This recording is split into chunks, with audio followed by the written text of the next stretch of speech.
Hey guys, tonight we journey into a world you think you know, but trust me, you don't. We imagine it as elegant, lace parasols, corseted gowns, and dainty tea in floral china. But the truth?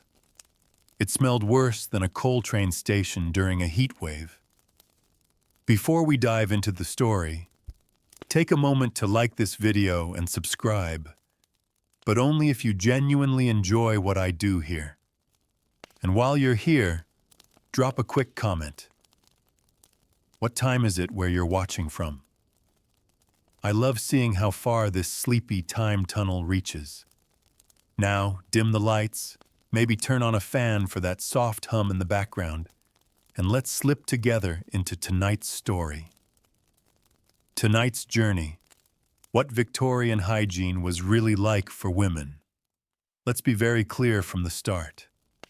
Victorian women were not strolling through perfumed gardens in pristine crinolines every day. They were navigating soot-choked streets, worrying about lice, and trying to stay modest while sweating through 5 layers of wool and whalebone. The 19th century was an era obsessed with propriety, but ironically allergic to the concept of consistent cleanliness. The same society that fainted at the sight of an ankle also insisted that you clean your hair with egg yolk and rainwater filtered through coal. Women were expected to be delicate, graceful, and perpetually clean, yet no one thought to invent plumbing that didn't sound like a dying kettle or bath water that didn't come with its own microbial population. They wore layers of fabric designed by people who apparently hated airflow, lived in cities coated in coal dust, and were judged if they didn't smell like lavender while emptying chamber pots. And personal hygiene? That was a strange mix of ritual, superstition, and a whole lot of improvisation. Tonight, you're not a duchess at a ball. You're not Queen Victoria sipping sherry while discussing empire. You're just you, dropped unprepared into a world of corset strings, chamber pots, and the kind of body powder that might be 30% arsenic. So breathe in, carefully, and prepare to wake up in a different kind of history. One where the soap is questionable, the doctor recommends mercury, and the most private thing about your hygiene routine is how loud your bones creak when you try to squat in a crinoline. Let's begin. You wake up in a Victorian woman's body. You don't wake up gently. There's no chirping of birds or ray of golden sunlight peeking through delicate curtains. No. You wake up sticky. Sticky with sweat, sticky with wool, and sticky with the faint but ever-present scent of something stale, vaguely floral, and mildly animal. Your bed is not a bed by modern standards. It's a narrow, high-rising wooden frame stuffed with a mattress that crunches faintly beneath you. Horsehair and straw. Lumpy, uneven, and home to a few guests you didn't invite. Mites, maybe a flea or two, and something that bites once, then disappears forever into the seams of your linen nightgown. That nightgown, by the way, is damp, not because it's hot, though it is, but because the fabric doesn't breathe. It clings like guilt, and it smells like lavender sachets, mothballs, and the breath of someone who hasn't invented deodorant yet. You shift, but only slightly. The corset isn't on yet, thank heaven, but your limbs feel like they've been tied up in sleep. Heavy from the weight of the bedclothes and the heat trapped beneath them. You're wearing layers, even in bed. A shift, a petticoat, woolen stockings, a cotton wrap. Because heaven forbid a lady catch a chill on her elbows and be socially ruined. The room is dim, curtains drawn, not for privacy, but to keep out soot. Victorian London air isn't fresh. It's smoke, coal ash, and chimney soot drifting in like fine pepper. The windows are closed, and you're grateful. Outside, the city is already awake. The clatter of iron-shod hooves on cobblestones, the creak of delivery carts, the hiss of steam from the underground pipes. You smell everything. The faint sour tang of the chamber pot beneath the bed, a perfume of dried urine and lye soap. Someone's making toast down the hall, but the bread smells burnt, and the butter has a hint of salt and cellar mold. Your pillow, once white, is now yellowed with time and something you don't want to identify. The pillowcase is lace-trimmed but scratchy, like most things in the 19th century. Pretty to look at, miserable to touch. The bed frame groans as you sit up, not a gentle protest, but a death rattle. You swing your legs out of bed, your feet brushing the cold, cracked floorboards. No carpet here, just a thin rush mat, stained, fraying, possibly older than you. If you're in the home of a middle-class family, your bedroom is just that, yours. But if you've woken up as a servant or working-class woman, and chances are you have, you're not alone. There's a sister, maybe a cousin, maybe your younger brother curled up on a pallet in the corner. Victorian bedrooms are for sleeping, yes, but not for solitude. The only thing private is your diary. And even that's just one nosy housemaid away from public scandal. You try to breathe deeply, but the air is thick with dust and last night's coal smoke. Your lungs taste it. Somewhere, someone has already lit the hearth, and the scent of burning peat drifts through the door. There's no clock, no alarm, just the sound of bells ringing from the nearby church tower. Time is kept in sound here. A bell for morning prayer, a bell for work, a bell for supper, a bell if there's a fire, a bell if someone's died. You're already late. You stand, and the wood floor groans beneath you. You reach for the basin, porcelain, chipped. The water is cold. It was left out last night by someone who didn't want to make a second trip down to the pump. There's a thin skin of dust floating on top. You splash your face, suppress a gasp, and wipe it dry with a threadbare towel. There's no mirror on the wall. Not because you're modest, but because it's a luxury. If you're lucky, you might catch your reflection in the tiny square of polished metal hanging beside your washstand. You look pale, not elegant pale, sickly pale, Victorian chic. You smell your armpits. They smell human, in the worst possible way. You check behind your ears. Your hair is greasy again. You'll deal with that later. You reach under the bed and pull out the chamber pot. Your knees crack as you crouch. It's not elegant. It's not silent. You do what needs to be done. Victorian plumbing is a rumor. If you're very fortunate, your house has an outdoor privy. If you're not, well, there's a bucket and gravity. The pot sloshes when you lift it. You'll empty it later, or not. Depends on how much you want to risk spilling it down the stairs. Again, you hear someone downstairs, boots on stone. Probably your father, maybe your employer.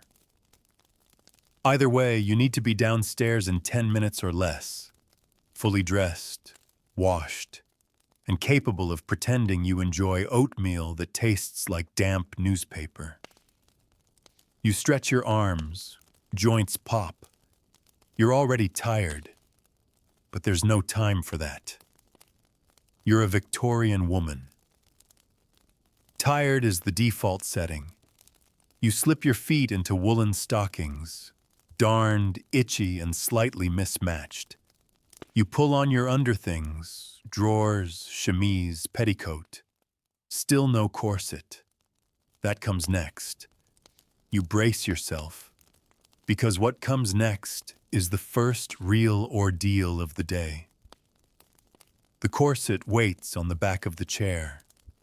The room smells like dust, coal smoke, dry wool, and a life built entirely on discomfort, disguised as decorum. Welcome to the morning.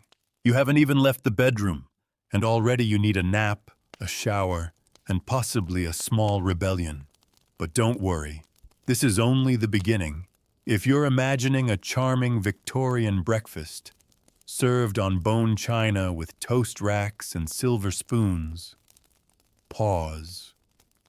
That exists, yes, but only in the homes of the extremely wealthy.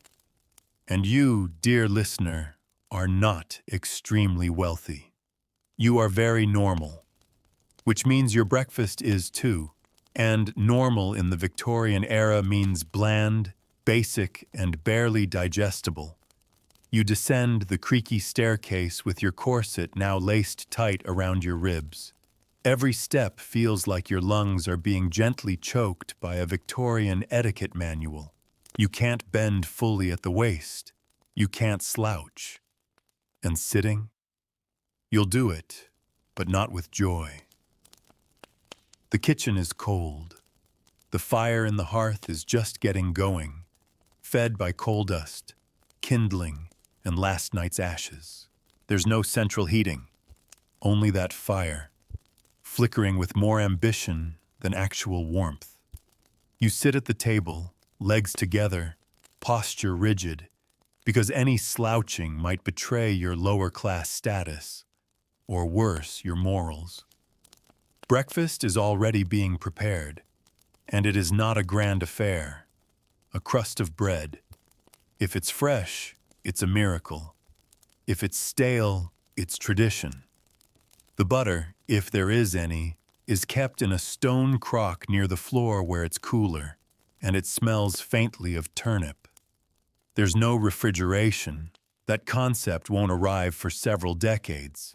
So butter is always either nearly melted or questionably hard. You get tea, weak, lukewarm, and stewed too long. The kind that tastes like disappointment and fabric dye. Milk is added if you have it, which means someone milked a cow before dawn and survived the smell. Sugar? A luxury. You might get a single cube if you're respectable, or if your father is in an unusually generous mood. Otherwise, your tea is simply hot water that used to meet a leaf. Maybe there's porridge. And by porridge, I mean oats boiled in water with no salt, no cream, and no affection. It's like eating wallpaper paste made of regret. Spoons clink quietly. Talking during breakfast is considered impolite in many households. Conversation is for dinner, if you have the energy. Right now, you eat in silence, surrounded by siblings, servants, or strangers, depending on your social class. Everyone is tired. Everyone is chewing slowly. No one is enjoying it. Now hygiene. Let's start with your teeth. Toothpaste? Not yet. In the 1840s, you might use tooth powder, made from charcoal, chalk, ground cuttlefish bone, or salt. You dip a damp cloth or a bristle brush, if you own one, into the gritty mixture and rub it across your teeth. It works, technically, but it feels like scrubbing your gums with sand. Your toothbrush, if you're lucky enough to own one, is made of bone and boar bristles. Yes, it smells faintly of pig. And no one changes the brush head. You'll use it until it falls apart, or until your teeth do. Mouthwash doesn't exist. Some people rinse with vinegar. Some chew cloves. Others just smile through the rot and hope no one notices. Now the hair.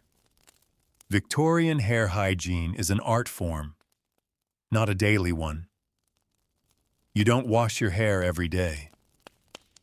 That would be wild. In fact, you might wash it once a week, twice if you're scandalously modern. Soap is expensive, and hot water is a full production event. You don't just turn on the tap. You haul the water, heat it on the stove, and pour it into a basin. When you do wash your hair, it's with soap that's probably made of lard, ash, and lye. The same bar is used for your hands, face, linens, and possibly the family dog. It stings your eyes. It doesn't smell great. And afterward, your hair feels like hay, clean hay, but still hay. You comb it slowly. Your comb is wooden or bone, sometimes ivory if you're upper class. And the process takes time. There's no conditioner, no detangler, and absolutely no mercy. You start at the bottom, pulling through knots while trying not to swear. Swearing is unladylike. The scalp itches. That's normal. Everyone's scalp itches. Lice are common, especially in crowded homes or among the lower classes. There are powders for that, often made of mercury or kerosene. It's unpleasant. It's toxic. But it's that or being known as the girl with the scratch. Under your arms, there's no deodorant. There's no razors yet either, not for women. Hair removal is not a widespread thing. A lady is expected to be clean and modest, not hairless. You might wipe under your arms with vinegar or alum powder. Some women dab rose water under their sleeves. Others just hope their layers of clothing trap the worst of the smell. You do not bathe daily. You wash yourself with a basin and cloth. The sponge bath is your ritual. Start with the face, then the neck, then the hands, then, carefully, the rest. But modesty comes first. You wash what's necessary and cover up quickly. Victorian women are experts at avoiding their own reflections. Baths are rare and special. If your family is well off, you might have a portable tin bathtub hauled to your room once a week. Hot water is brought in pails, poured by hand. Privacy is minimal. The water is used by more than one person. First the eldest daughter, then the others. By the end, it's more soup than water. If you're poor, you go to the public baths, or not. Many working-class women simply wash their feet, face, and hands, and that's considered enough. Now the delicate matters. There are no tampons, no pads, not really. Menstruation is handled with rags, literally, old fabric folded into layers, pinned into the undergarments. They're called monthly cloths. You clean them yourself, in private, usually late at night or early in the morning when no one sees. There's shame in it. You're not supposed to talk about it. You're supposed to manage it, quietly. Some women sew special pouches into their undergarments. Others double up on petticoats. You learn to walk carefully, sit carefully, and never, ever complain.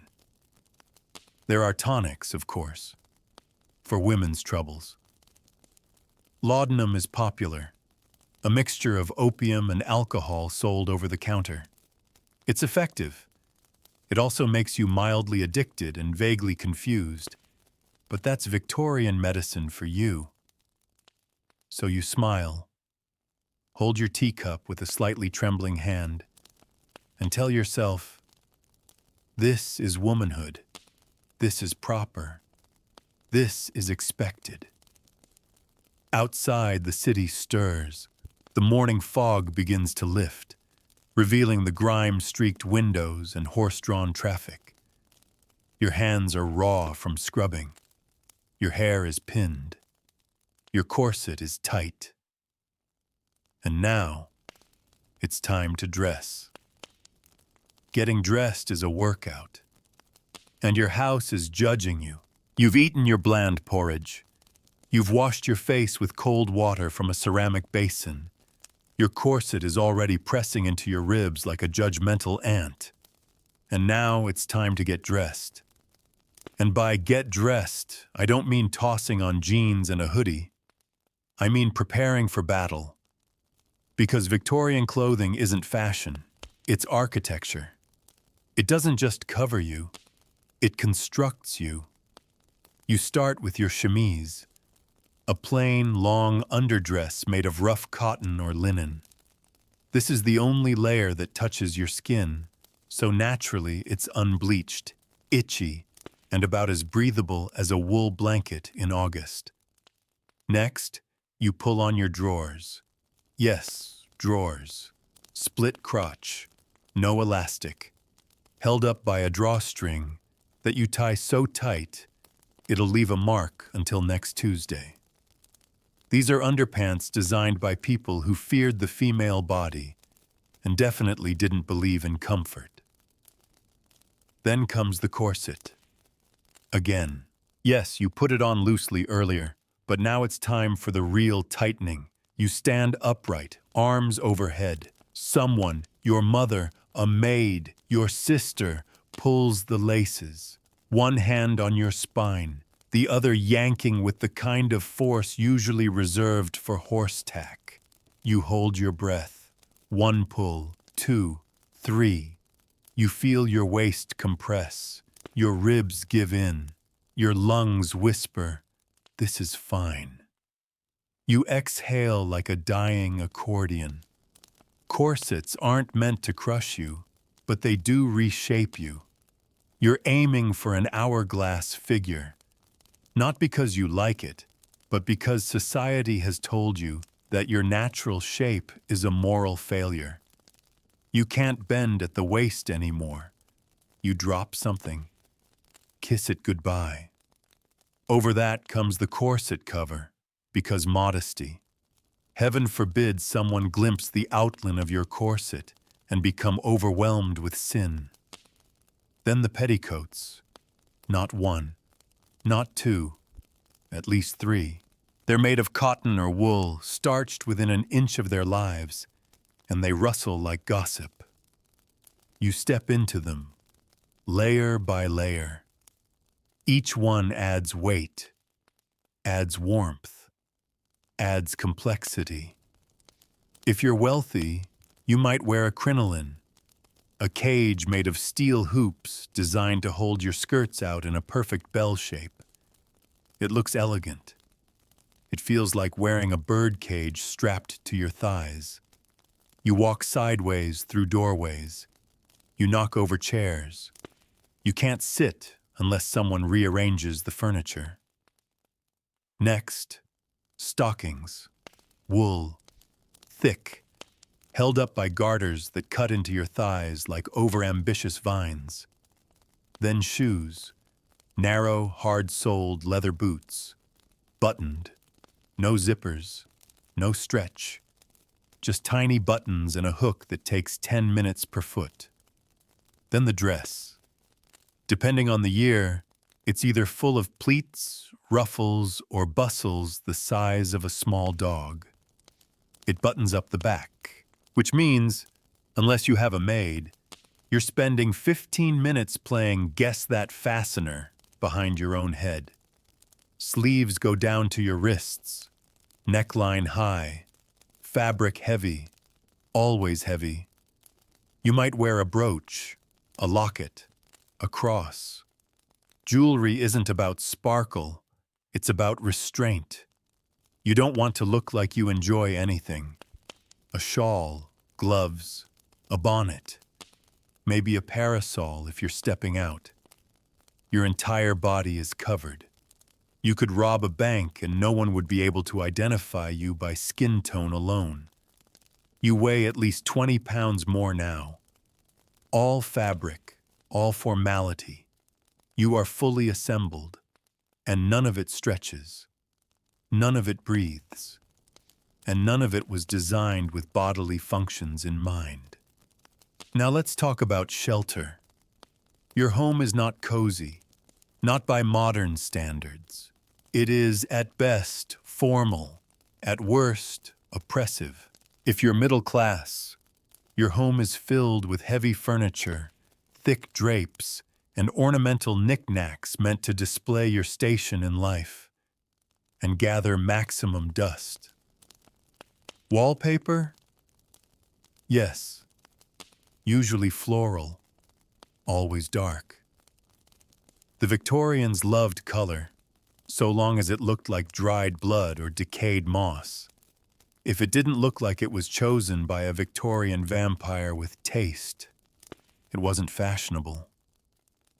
There's a parlor where no one sits, a drawing room where no one draws, and a dining room where you eat in silence under the stern gaze of ancestral portraits.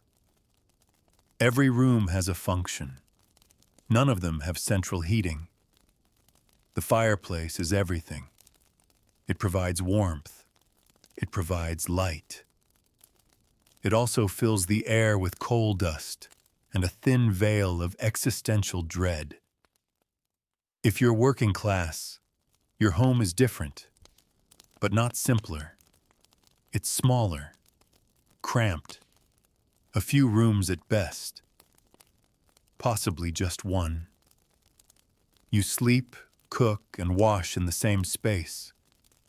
Your walls are cold in winter, sweating in summer. Your ceiling leaks. Your floor creaks. You stuff newspaper in the cracks to keep the wind out. Rats are not an if. They are an accepted fact of life. Mold is a roommate. Lice seasonal. Privacy? Hilarious. Your home is full of sounds. Neighbors above you, beside you, on the stairs. A crying child. A drunken shout. A coal delivery at 6:00 a.m. And the walls? Thin. Paper thin. Your mattress might be straw. It might be feathers, if you're lucky. Either way, it's lumpy, moldy, and home to more life than you'd care to know. The windows are small, fogged up.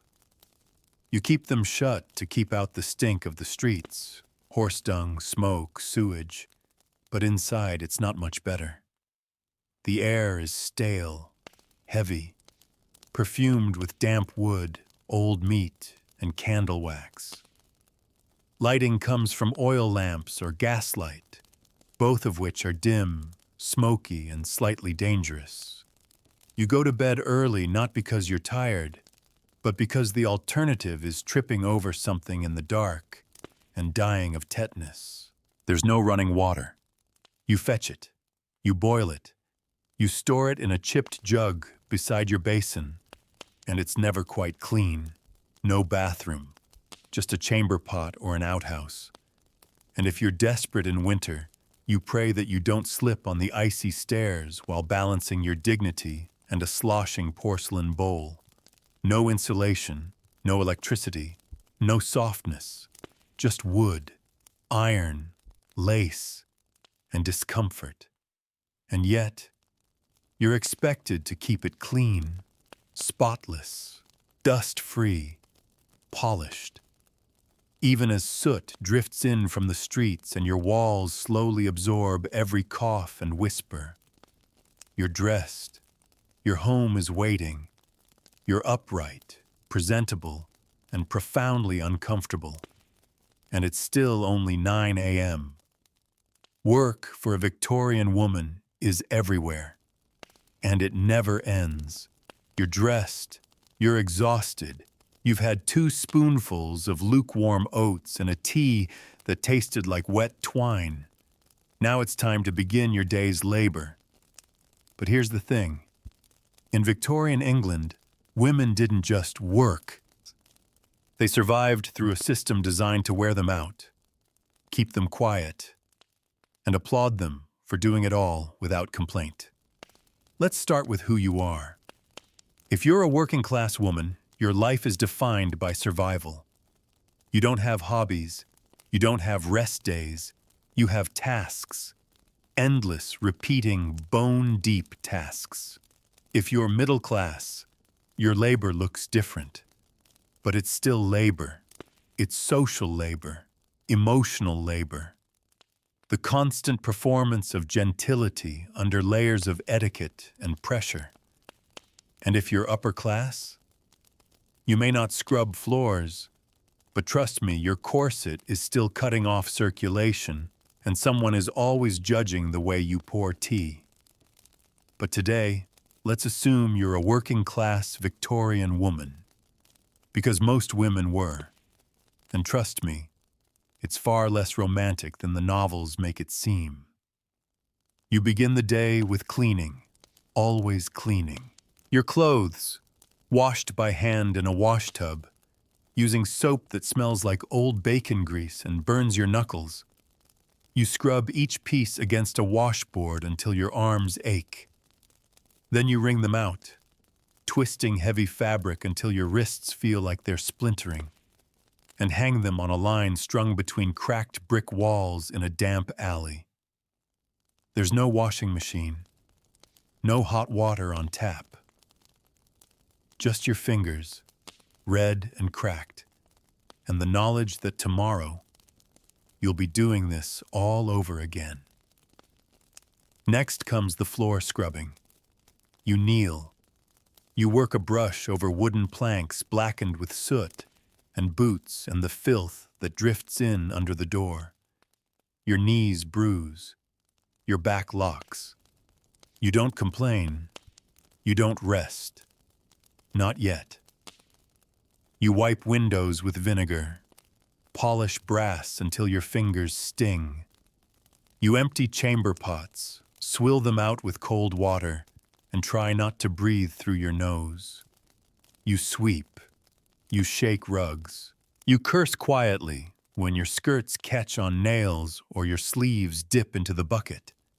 And you do all this in a full-length dress, with your corset on, while making sure your hair stays pinned and your stockings don't slip.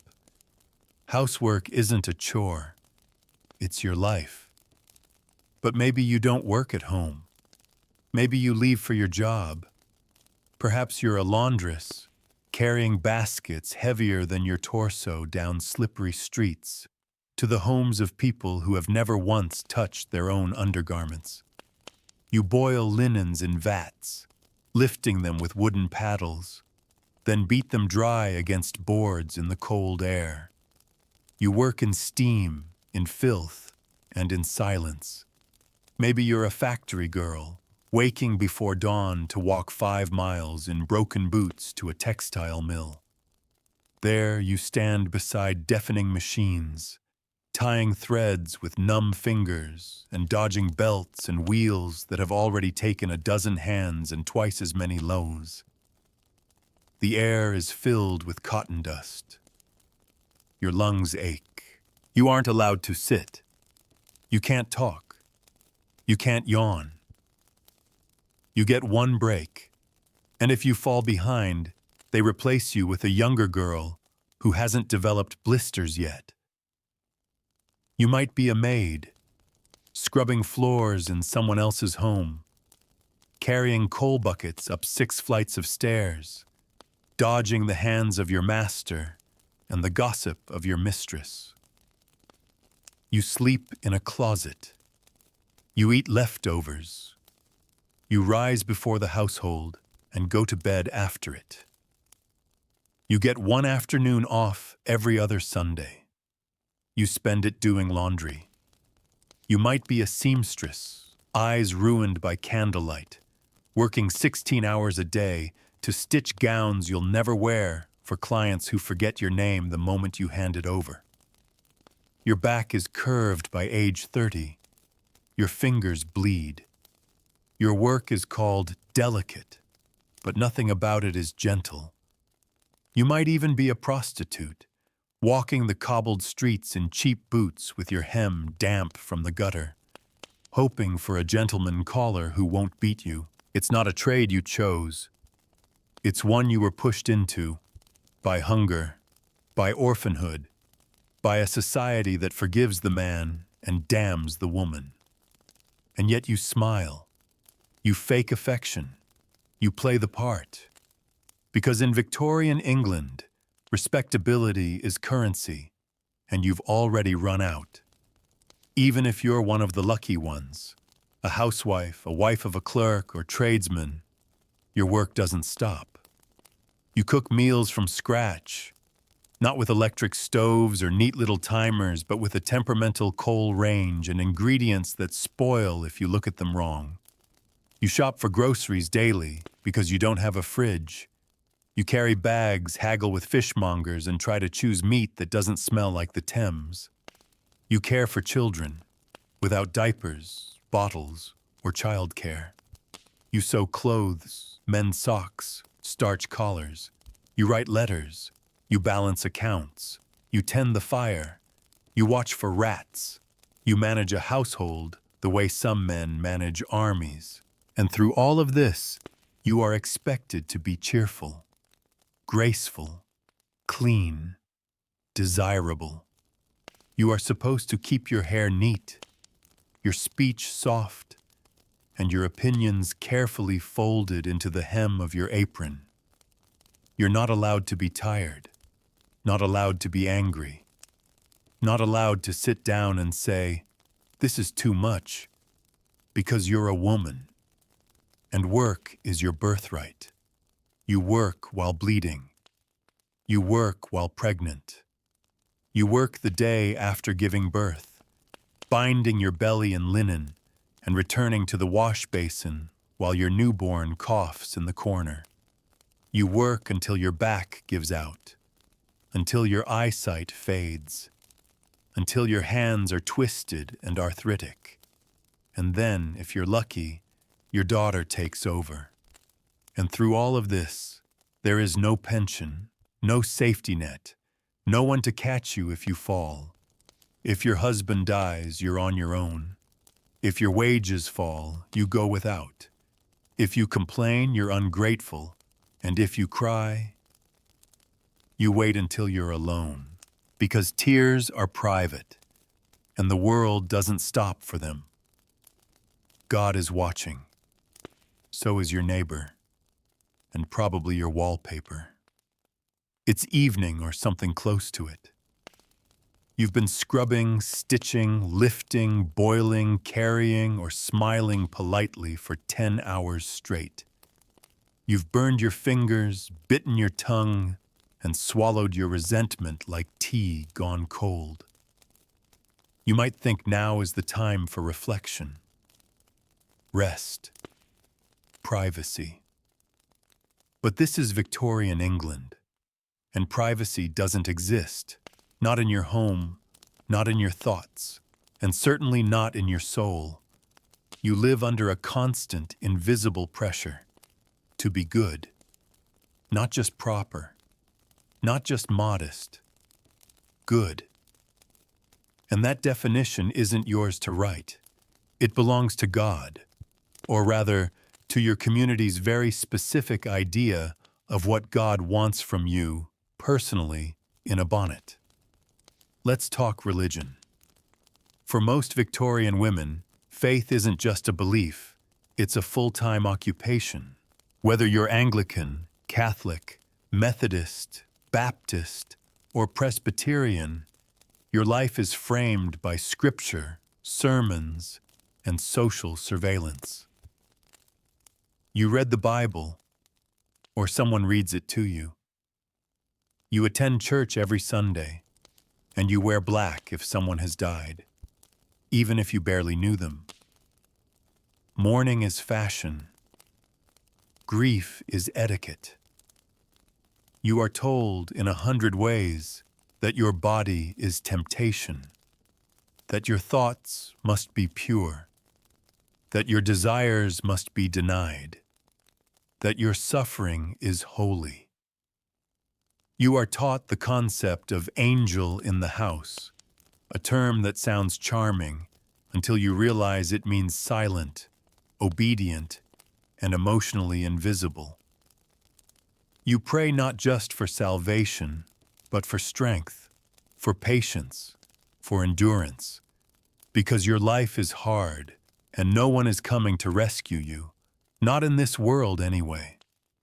And if you stumble, if you love the wrong man, if you speak out of turn, if you forget to cover your ankles or, heaven forbid, laugh too loudly, then it's not just scandal, it's sin. And sin is sticky. It follows you like smoke. It stains your name. It bleeds onto your children. It whispers in the corners of your mind every time you think you deserve something better. But if you follow the rules, if you pray, obey, and stay silent, then maybe, just maybe, you'll be seen as virtuous. And in Victorian England, virtue is everything. Now, alongside religion comes its chaotic cousin, superstition. And oh, do the Victorians love their superstitions. You don't open an umbrella indoors, ever. You don't put shoes on the table. You don't pass someone on the stairs. You don't say the name of a child before it's baptized. You definitely don't rock an empty cradle. Mirrors are covered after someone dies, to prevent the soul from getting trapped. Clocks are stopped at the moment of death. Windows are opened immediately to let the soul out. You avoid the number 13. You believe in the evil eye.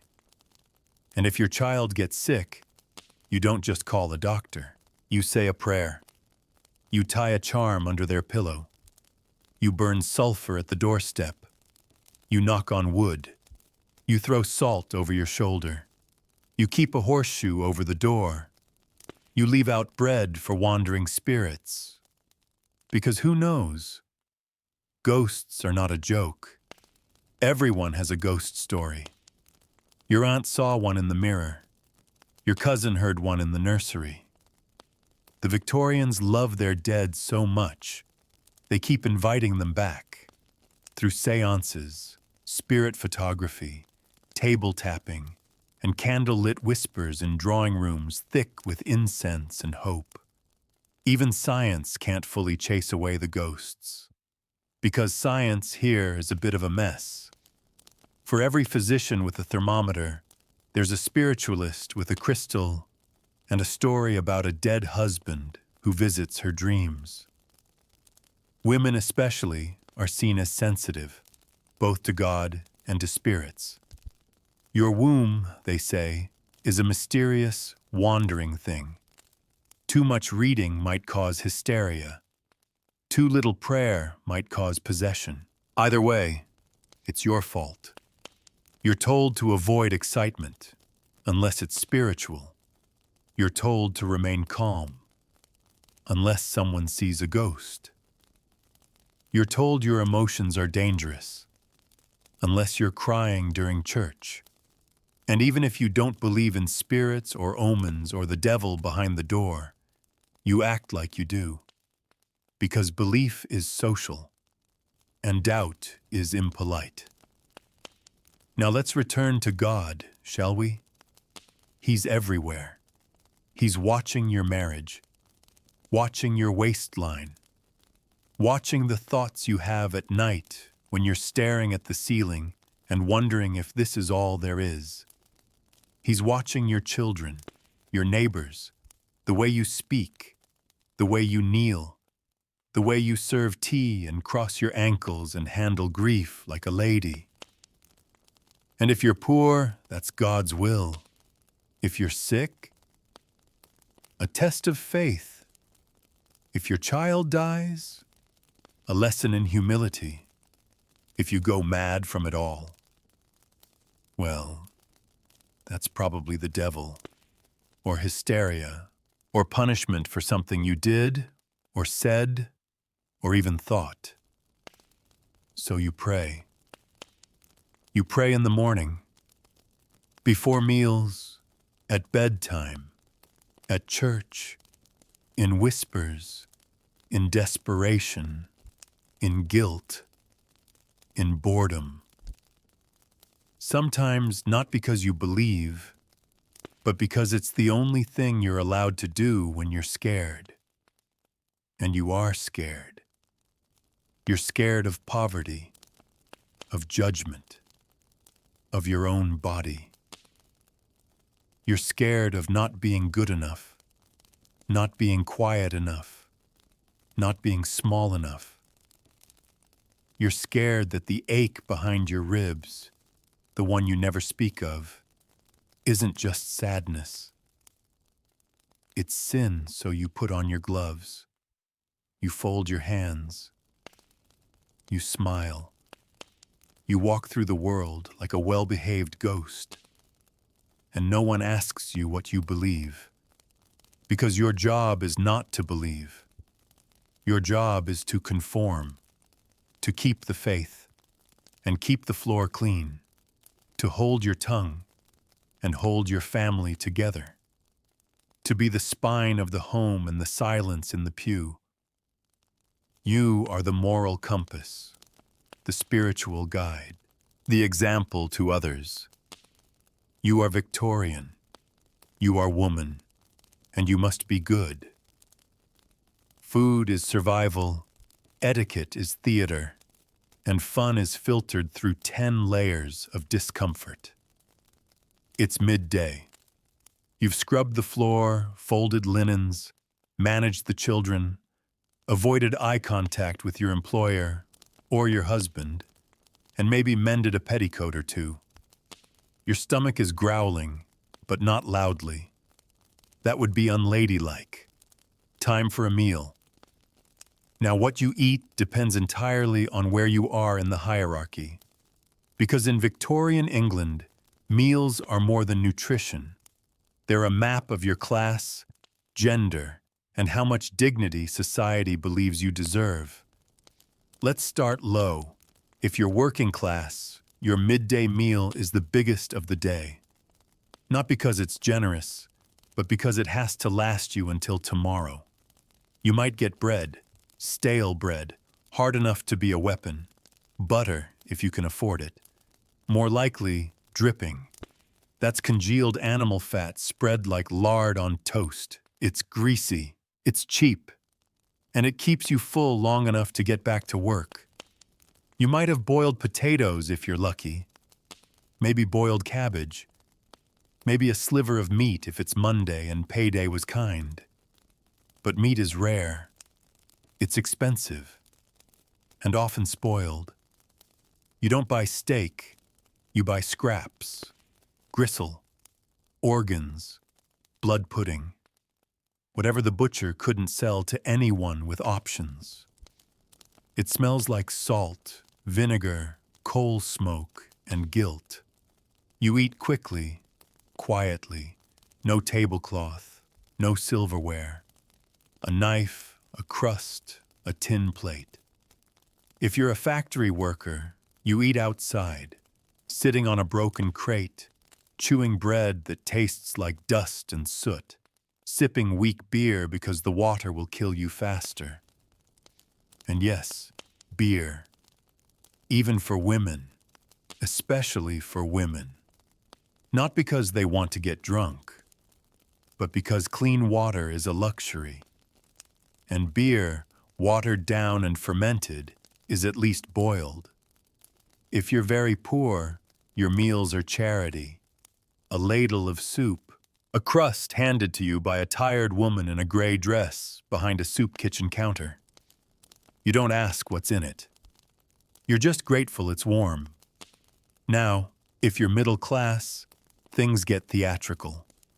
Your midday meal is dinner, the main event, served at the table with ceremony and rules. Always, always rules. You sit with your back straight, napkin in your lap, fork in the left hand, knife in the right. You chew quietly. You do not slurp. You do not reach. You definitely do not ask what you're eating. Your mother planned the menu based on what's in season, what's affordable, and what makes the family look slightly wealthier than it actually is. Soup, mutton, stewed carrots, maybe a tart. The meat is overcooked. The vegetables are boiled to the point of spiritual surrender. But the presentation is what matters. Salt is passed. Grace is said. Conversation is polite, stilted, and thoroughly unmemorable. Your job isn't to enjoy the food. It's to survive it while appearing grateful. Now, if you're upper class, you eat late. Dinner is at 7 or 8. It lasts hours. You're seated by status.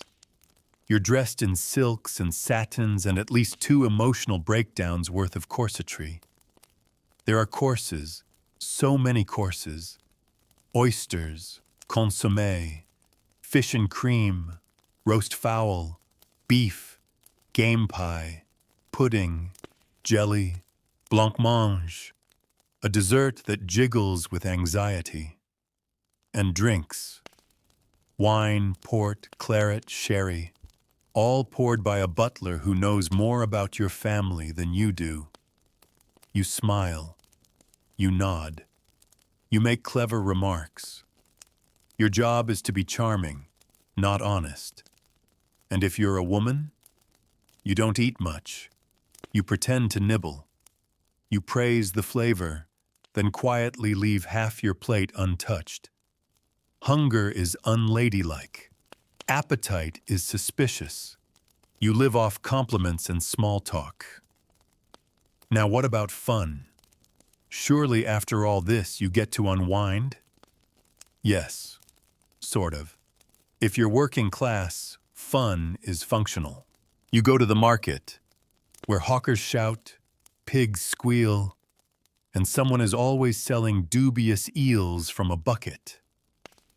You might sing with neighbors, dance in the street, drink something strong and horrible while stomping your feet beside a fiddler with no teeth and a suspicious past. If it's Sunday, maybe a walk in the park. Maybe you rent a boat. Maybe you sit by the river and pretend the mud doesn't smell like nightmares.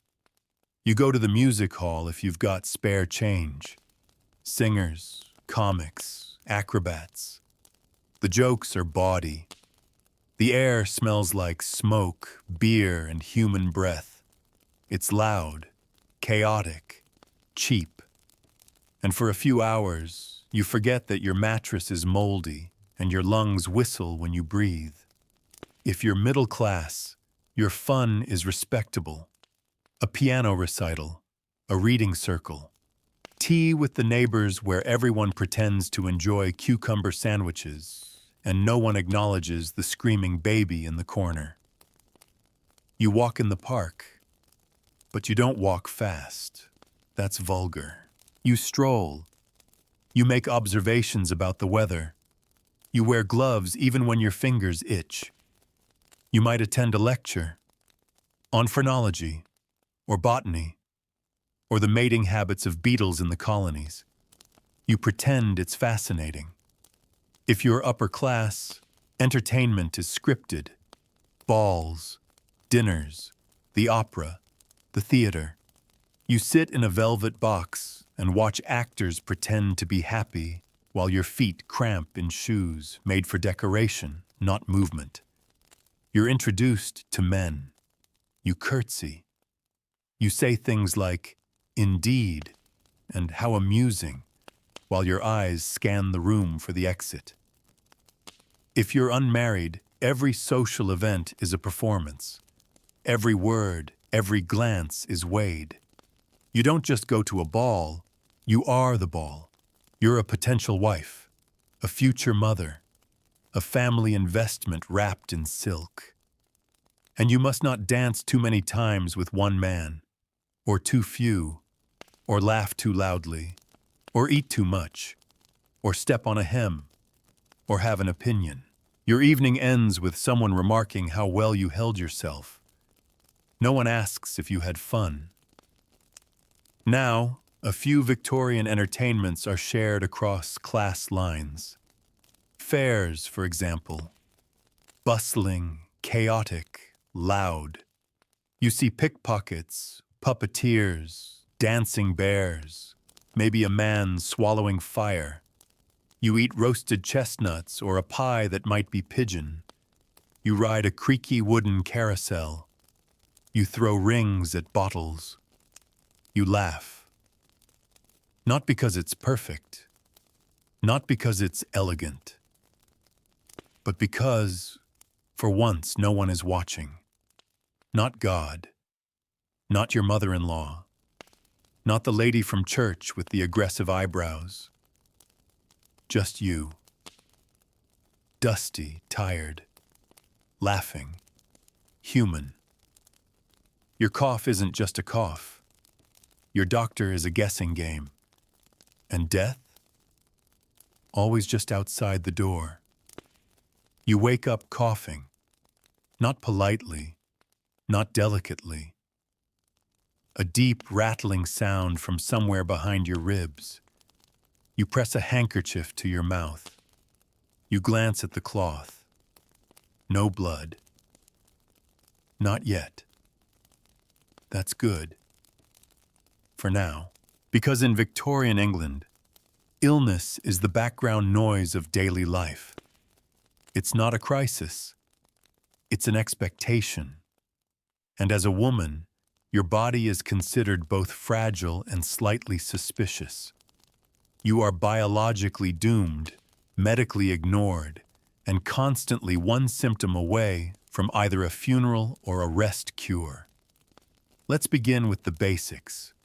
You live in a world of coal smoke, damp stone, moldy mattresses, and unventilated rooms. Your windows stay closed because the air outside is poison, and your fireplace runs day and night, leaving soot in your lungs and a slow dusting of ash on your hairbrush. You breathe in smoke. You breathe in mildew. You breathe in germs, but you don't know what germs are. Not really. The word bacteria exists, but not everyone believes in it. Some doctors think diseases come from miasmas, bad smells, invisible toxic vapors that drift through alleyways and into your lungs when you're not paying attention. So when you get sick, they air out the room. They burn incense. They tell you to walk more, or less, or not at all. They don't know what's wrong with you. They never really do. You might have consumption, what we now call tuberculosis. It begins with fatigue, a soft cough, night sweats, and then blood. On your lips, in your sheets, on your pillow. It's slow, romantic even in Victorian novels. But you know the truth. It's brutal and lonely. You're not allowed to sleep near children, or go outside, or laugh too hard. You're told to rest, so you sit by the window and rot. And you're never sure if it's better or worse when it takes a long time. But that's just one illness. There's typhoid, spread through dirty water, which you drink daily. Cholera, which causes vomiting, cramps, and diarrhea so violent it kills you in days, if not hours. Scarlet fever, diphtheria, rheumatic fever, influenza, dysentery, measles, whooping cough. You name it, it's coming.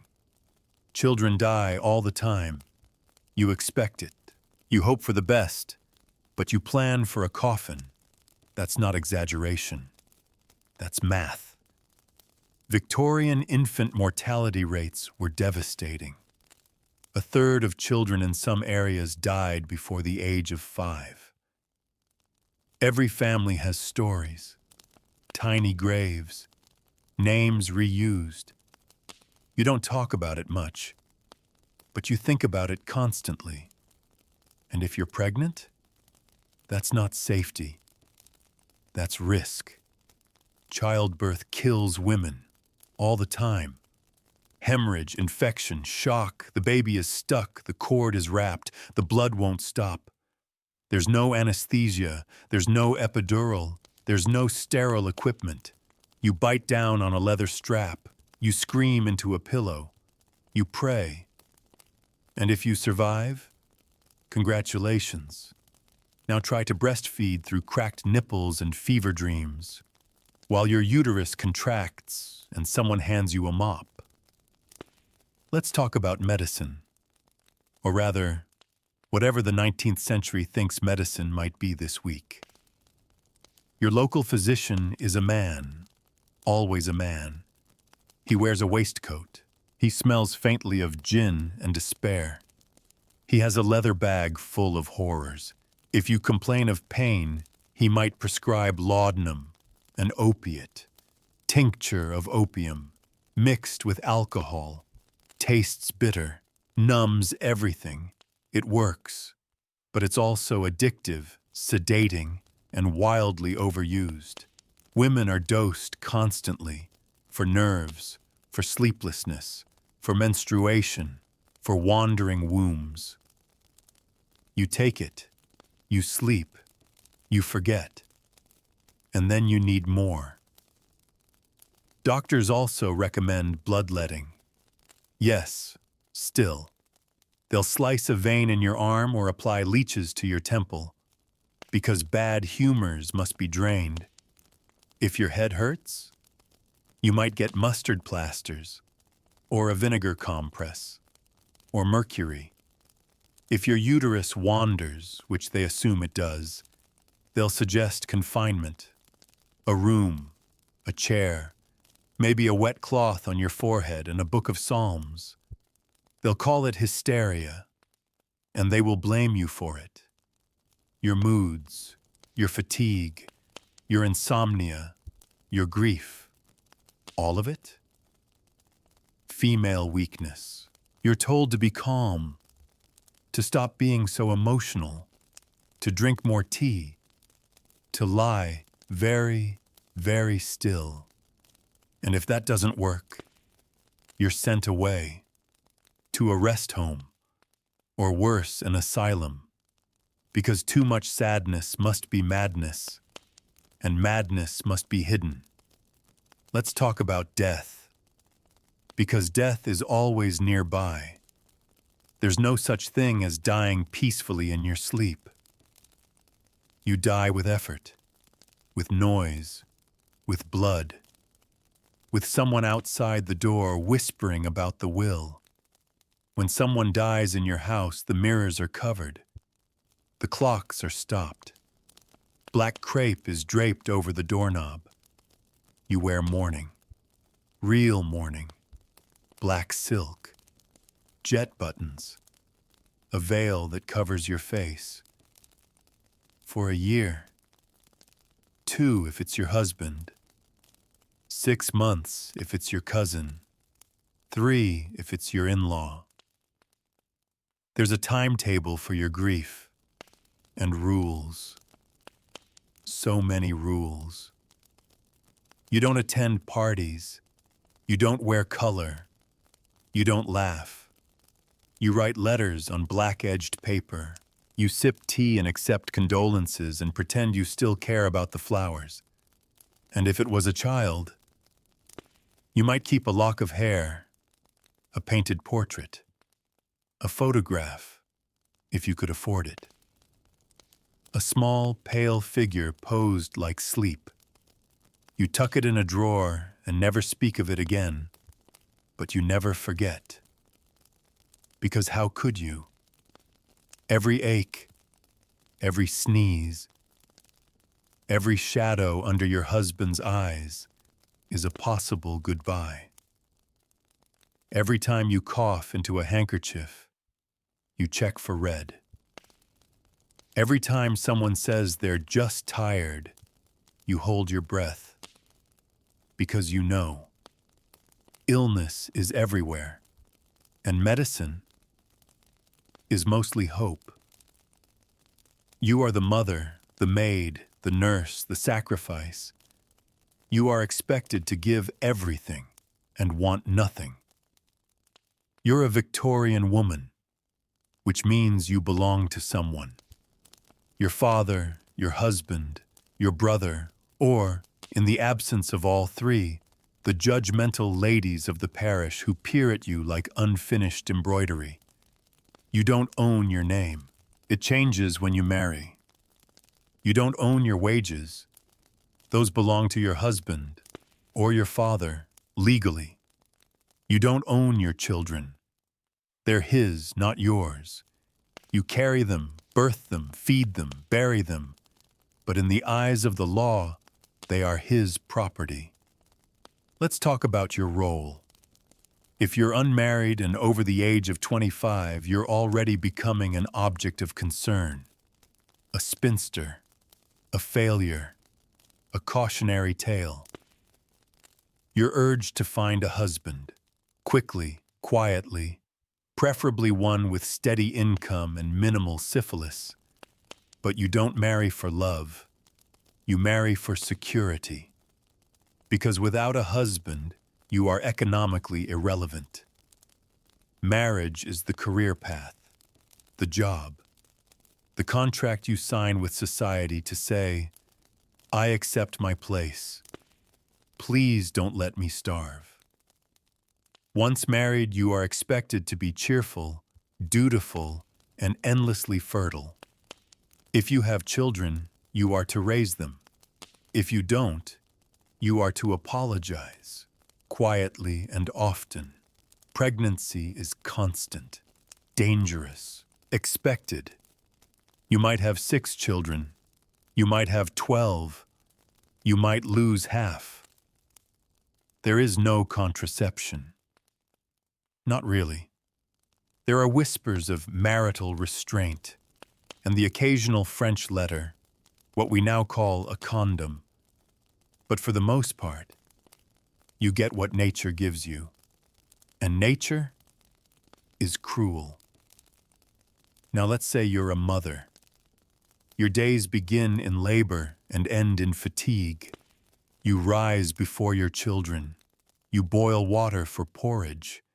You dress them, wash them, pull lice from their scalps with a fine-tooth comb while they squirm and complain. If they're babies, you nurse them. If they are toddlers, you chase them. If they are older, you teach them manners, keep them quiet during prayer, and make sure they don't put beetles in the sugar tin. You are the cook, the cleaner, the nurse, the laundress, the tailor.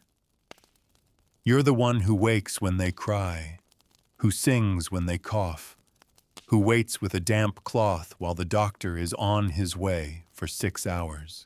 When they're sick, you don't sleep. When they're healthy, you worry. If they die, you blame yourself. Because motherhood in the Victorian era is not an identity. It's a moral test. A good mother is calm. She does not raise her voice. She does not weep openly. She does not say she's tired.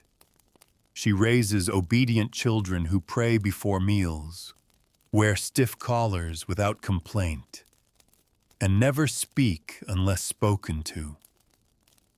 Now let's talk about children. They are not protected, not in the way we understand it today. Childhood is not innocence. It is preparation. If you're poor, your children work. Sometimes by age 6 and they clean chimneys, they crawl through narrow passages filled with soot and suffocation. They work in factories, tiny fingers for tiny machines. They get crushed, mangled, deafened. They sell flowers, matches, newspapers. They beg, they steal, they disappear. There are no laws to protect them, no labor unions, no safety nets. If they die on the job, they are replaced by someone slightly shorter. If they live, they become adults early, hardened, silent, grateful to be ignored. If you're middle class, your children are tutored, schooled, disciplined. They wear itchy uniforms and recite Latin verbs while staring out the window at a world they're not allowed to touch. They are told what to think, who to be. They don't question it. If they're boys, they'll grow into the privilege of inheritance. If they're girls, they'll be prepared for a life of obedience and decoration. They learn to sew, to curtsy, to smile without showing too much emotion. They are trained to become you. And you are trapped between expectation and exhaustion. If you're kind, they call you soft. If you're strict, they call you cold. If you struggle, they say motherhood must not come naturally to you. If you succeed, they say it's because you have help. You are expected to be everything, to everyone, at all times.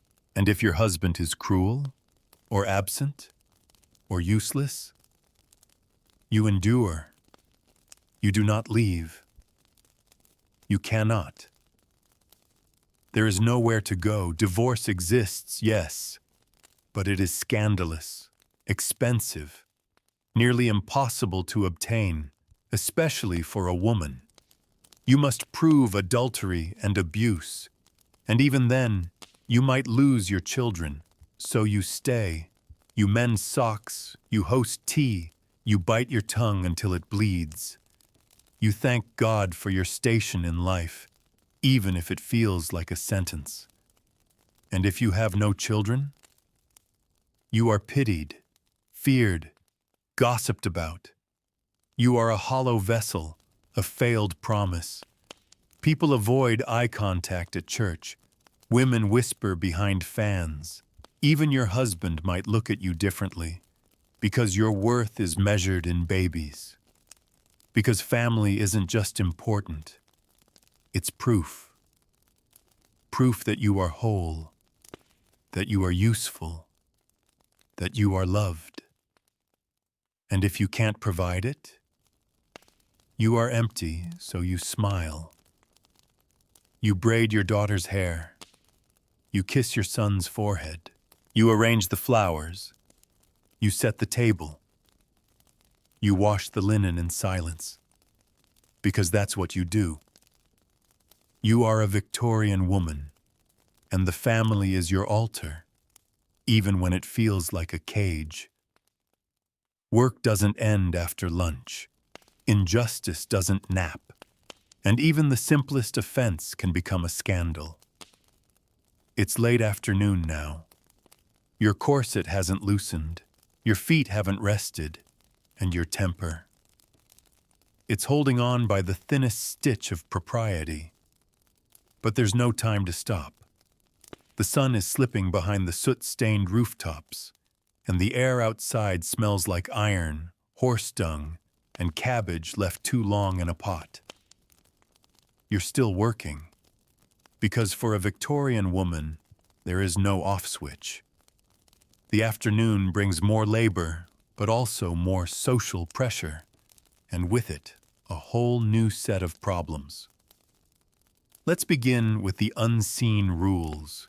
Everything you do is judged, not just by society, but by your neighbors, your pastor, your family, your employer, the woman at the market, the child who watches you from the steps. They all see you. They all expect you to behave. What does that mean exactly? It means don't walk too quickly. Don't speak too loudly. Don't laugh unless a man says something amusing. Don't frown unless someone else is frowning first. Don't answer back, especially to someone of a higher class. Don't slouch. Don't shout. Don't cry in public unless you're at a funeral. And never, ever say how you really feel. Because a woman who expresses anger is unpleasant. A woman who speaks boldly is vulgar. A woman who refuses to be polite is dangerous. Even the appearance of defiance is cause for concern. Let's say your skirt is wrinkled. People notice. They wonder if you're lazy, or ill, or slipping in your duties. They wonder if your husband is unhappy, if your children are neglected, if your soul is quietly unraveling. Let's say you raise your voice in the street. People cross to the other side. You've broken the illusion, and that, in this world, is unforgivable. Now let's talk about real conflict. Because it's not just your hemline under threat, it's your entire life. If you're a working-class woman, your workplace is a minefield.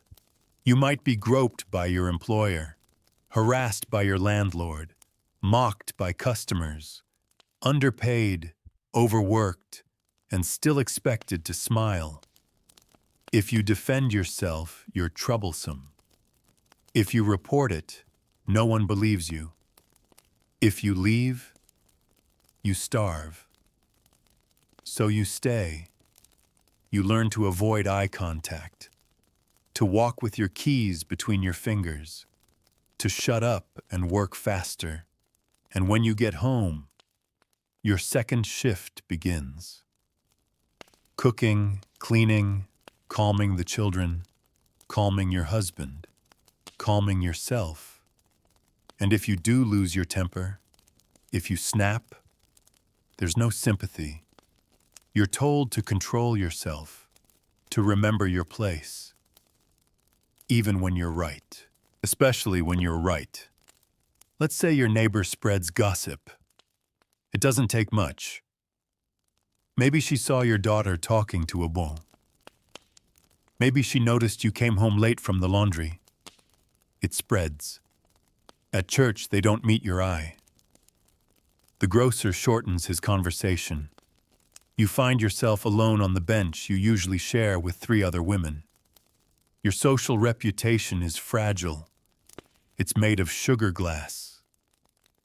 One wrong move and it shatters. Let's talk about punishment.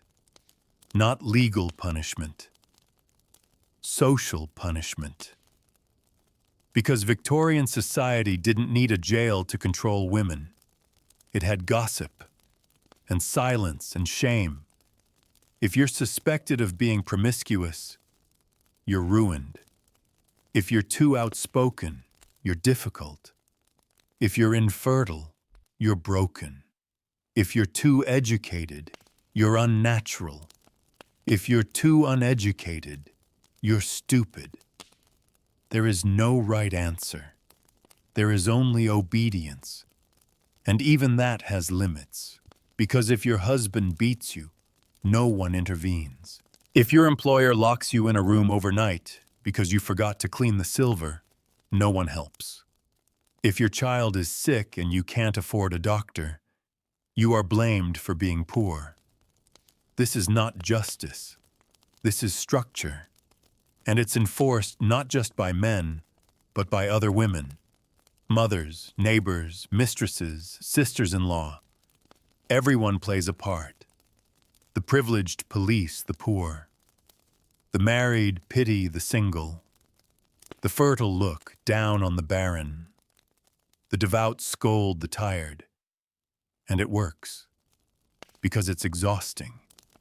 Because the rules are unspoken, but understood. Because fighting back means isolation, and isolation in this world is a kind of death. Now let's talk about violence. It's not loud, not always. Sometimes it's a bruise hidden beneath lace cuffs. Sometimes it's a shove behind the kitchen door. Sometimes it's a hand pressed over your mouth so you won't wake the children. Sometimes it's not physical at all. It's being locked out in the rain because you disagreed. It's being called hysterical because you cried. It's being told that if you leave, you'll lose your children. your home, your name. And he's not always a monster. Sometimes he's kind in public, generous with guests, proud of you when you're quiet. So no one believes you. Because the world is full of men who are kind in public and women who scream in private. But violence isn't just in the home, it's in the streets. If you're poor, you walk alone. You are vulnerable to every insult, every advance, every threat. A man pulls at your sleeve, calls you by a name you've never said aloud. If you run, you're guilty. If you fight, you're dramatic. If you freeze, they say you wanted it. And afterward, there is no justice. The law was not written for you. And yet, despite all this, you endure. You find ways to rebel quietly. You share food with neighbors. You slip books to your daughter. You sew a pocket inside your dress for the coins you don't tell him about. You speak in code. You write in diaries. You sing when no one's listening. Sometimes you meet another woman's eyes and see yourself. You see the fatigue, the quiet rage, the defiance pressed flat beneath cotton and corsets and prayer. You are not alone.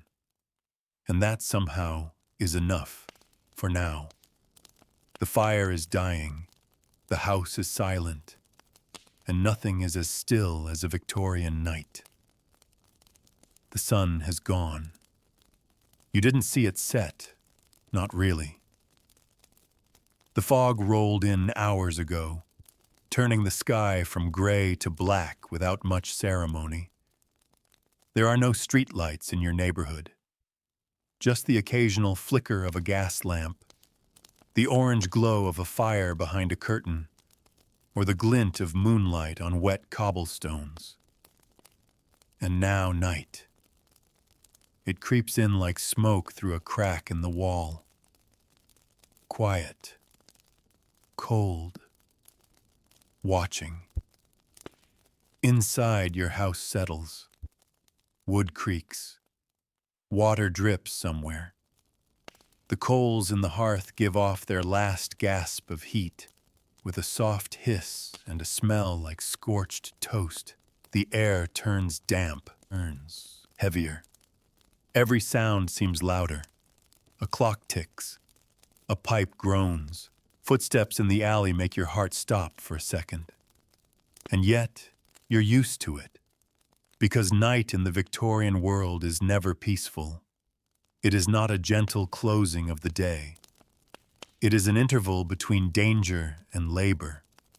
You start by preparing for bed, but bedtime is a process, a ritual, a risk. You strip down, not fully, never fully. That would be indecent.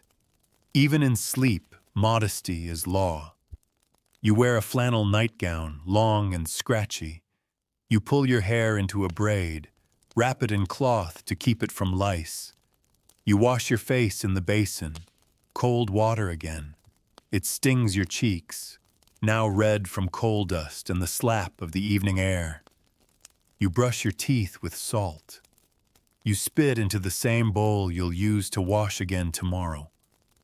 The water is dark now. You dump it out the window or down the privy if you're proper. You blow out the candle, and the darkness becomes total. You move toward your bed carefully. If you're lucky, you have your own. If not, you squeeze in next to someone. Sister, child, cousin. You sleep close because heat is shared and blankets are few. You lie down and immediately feel it, the chill. It lives in the sheets, in the mattress, in the space between your shoulder blades. You shiver. You tuck your arms beneath the pillow. You wait for warmth that never fully comes, and you listen. To the mice in the wall, to your own breathing, to the faint cough from another room. And beneath it all, beneath the quiet, fear. Because night is when the city changes. In daylight, it is filth and noise. In darkness, it is predatory. If you are poor, your windows have no glass, just boards, maybe curtains. The wind comes through anyway. So does the noise. Screams, laughter, boots running on wet stone. Someone is fighting. Someone is drunk. Someone is breaking a door open 3 houses down, and no one will stop them. If you are a woman, you pray no one chooses your door tonight. And you don't sleep deeply. You sleep like prey. One ear open, one hand near the chamber pot, which, ironically, might be your best weapon if something happens. If there's a fire, you run barefoot. If there's a thief, you don't scream. You lie still and pray they don't think you're worth the trouble. If your baby cries, you soothe them, not because they're hurting, but because their noise might attract the wrong kind of attention. You are not safe. No one is truly safe at night. And then there's the shadow that hangs over every Victorian household, the one no lock or prayer can keep away. Death. It is not poetic. It is not noble. It is choking. It is bleeding. It is coughing into cloth until you can't anymore. It comes in the night, through sickness, through smoke, through the baby who stops breathing next to you without warning. You do not call a doctor unless you must. You cannot afford him. If someone dies, you have to clean them, wash the body, dress it, cover the mirror. Stop the clock. Begin mourning immediately. Even your grief has a timetable. Sometimes death doesn't come for the body, but the mind. You lie in bed thinking, feeling, regretting. You remember every failure, every punishment, every small mistake that became a whispered rumor. You worry about the rent, about your husband's temper, about the spot on your child's cheek that wasn't there yesterday. You wonder if you're a bad mother, a bad wife, a burden. You wonder if you've already become invisible. You wonder if you'll wake up at all. And sometimes you wish you wouldn't, because you're tired, so tired. But you can't say it, because tiredness is selfish, and a woman's burden must be carried quietly. There are small comforts. If you're lucky, a cat curls up at your feet. If you're married to a gentle man, his breathing beside you is steady. If your children are healthy, you hear their tiny snores and smile. Sometimes you remember a song, a verse, a story your grandmother once told. Sometimes you feel the heat of someone's hand on your back, just long enough to remind you you are still here, and you try, desperately, to sleep, because tomorrow will come, with its corset strings, its chores, its smiles that don't reach your eyes, and you will need all the strength you can summon just to keep existing. But for now, you lie still. The room is cold. The night is long. But you are still breathing, still hoping, still some waiting for sleep to carry you somewhere softer, somewhere cleaner, somewhere quieter than this. The fire is out. The day is done and your story can rest, because you don't have to wake up there again. You're lying in bed now, still, quiet, wrapped in a blanket that smells like smoke and starch. Your hair still faintly damp from the basin wash. Your toes cold, despite the wool socks and layered quilts. Your back aches. Your ribs are bruised from the corset's memory. Your fingertips are raw. The muscles in your arms used up from scrubbing, lifting, kneading, sewing. Your eyelids feel heavy, but not because you're at peace, because you are exhausted. And in this world, exhaustion is permanent. The Victorian woman never truly rests. She pauses. She lowers herself into bed like a soldier slipping behind the trench. She closes her eyes like shutters drawn against wind.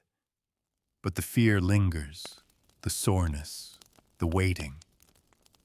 Still, sleep will come, eventually, because it must, because that's the only escape. And now the story draws to a close.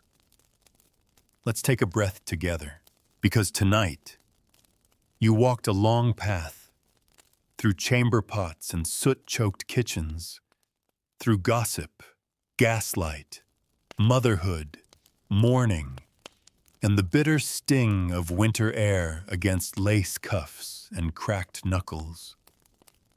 You lived a day in a Victorian woman's skin, and now you understand something that no period drama on TV will ever fully show you. It was not elegant. It was not romantic. It was not quaint. It was survival. It was waking up with a cough and wondering if it would kill you. It was bleeding in secret, crying in silence and hiding your hunger behind smiles and polite conversation. It was learning to suffer beautifully, to endure without thanks, to sacrifice without complaint, to be modest, spotless, proper, even when the world around you was anything but. And through it all, the world demanded you smile, that you hold a baby with one arm, a broom with the other, and the entire moral compass of society on your back. You were told to be soft, while being crushed under weight no man would carry. You were told to be grateful, but tonight, you don't have to be.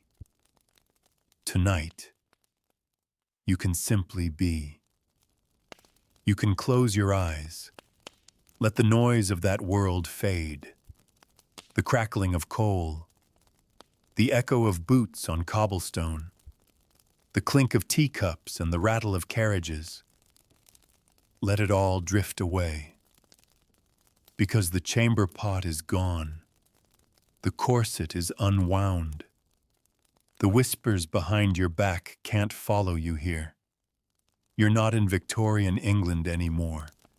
You're here, in this moment, in your bed, warm, safe, free. You don't have to wake up at 4:30 to light the stove. You don't have to boil laundry and lie. You don't have to tie your emotions into a bun and pin it behind your smile. You are not someone's property. You are not someone's quiet, invisible support system. You are yourself. And the world, despite its chaos, is kinder now. Not perfect, but kinder. Your water runs hot. Your light switches on. Your toothbrush is soft and your medicine is labeled. You have choices. Freedom, pajamas. You have time. And now, time to sleep. No corset laces, no soot, no fear of the fever that never breaks. Just the sound of your own breath. Slow, gentle, yours. So tonight, as you drift off, remember this. You don't have to wake up in 1855. You don't have to wash your hair with ash soap. You don't have to pretend you're not tired. You don't have to survive the way they did. You made it through the day in another woman's shoes. And now it's time to take them off, to breathe deeply, to soften, to rest, to remember how far we've come and how much comfort we take for granted. So wherever you are, whoever you are, however your day went, you're here now. You're safe. You're enough. Let the world slip away. Let the silence come. Let your eyes grow heavy, your breath slow, your thoughts float, and sleep well.